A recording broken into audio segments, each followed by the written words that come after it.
भास्कर जाधवांची विरोधी पक्षनेता होण्याची वाट बिकट होताना दिसते। भास्कर जाधवांना विरोधी पक्षनेतेपद देण्यास महायुती फारशी अनुकूल दिसत नाहीये। दुसरीकडे विरोधी पक्षनेतेपदासाठी 10% संख्याबळाच्या नियमावर विधानसभा अध्यक्षांनी बोट ठेवल्याचं दिसतंय। महाविकास आघाडीला विरोधी पक्षनेतेपद मिळण्याची शक्यता आता अधिकच धुसर झाली आहे। विरोधी पक्षनेतेपदाचा मार्ग खडतर। भास्कर जाधवांच्या नावाला महायुतीचा विरोध। संख्याबळाच्या मुद्द्यावर विरोधकांची अडचण। विधानसभा विरोधी पक्षनेत्यांची निवड अर्थसंकल्पीय अधिवेशनात होण्याची शक्यता धुसर होत चालली आहे। उद्धव ठाकरेंनी आमदार भास्कर जाधवांची विरोधी पक्षनेतेपदासाठी शिफारस केली होती, पण भास्कर जाधवांच्या नावाला महायुती सरकारमधनं विरोध असल्याचं सांगण्यात येतंय। तालिका अध्यक्ष असताना भास्कर जाधवांनी भाजपा आमदारांना निलंबित केलं होतं।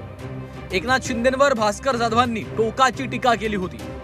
आक्रमक भास्कर जाधव महायुतीला डोईजड होण्याची भीती आहे। महायुतीचे नेते भास्कर जाधवांना जाहीर विरोध करताना दिसत नाहीत, मात्र भास्कर जाधवांच्या विरोधी पक्षनेतेपदाला काँग्रेस आणि शरद पवारांच्या राष्ट्रवादीचा विरोध असल्याचा दावा भाजपच्या नेत्यांनी केला आहे।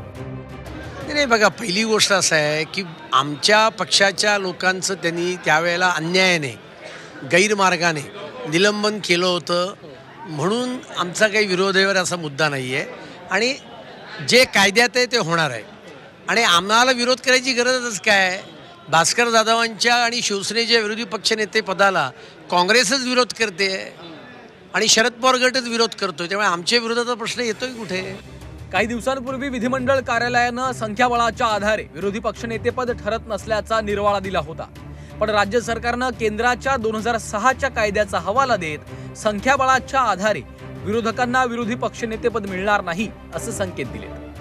नियम जो आहे तो नियम असा आहे की विरोधी पक्षनेता ह्या त्याच पक्षाला केलं जातं ज्या पक्षाची सदस्य संख्या ही सभागृहाच्या सदस्य संख्येच्या 10%पेक्षा जास्ती असते आणि त्याच्यामुळे 288च्या 10% म्हणजे 28 सदस्य संख्या विरोधी पक्षातल्या कुठल्याच पक्षाकडे नाही आहे आणि त्यामुळे भास्कर जाधव आणि उद्धव ठाकरे हे जरी गुडघ्याला वाशिंग बांधून बसले असले तरी ते होणार नाही कुठल्याही परिस्थितीमध्ये, कारण नियमच आहे आणि त्याच्यामुळे मला वाटत नाही की या विधानसभेत आता विरोधी पक्षनेता हा होण्याची शक्यता आहे।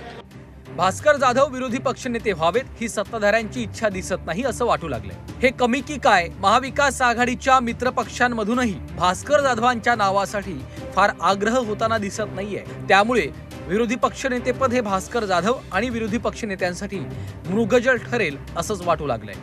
ओम देशमुख, झी 24 तास, मुंबई।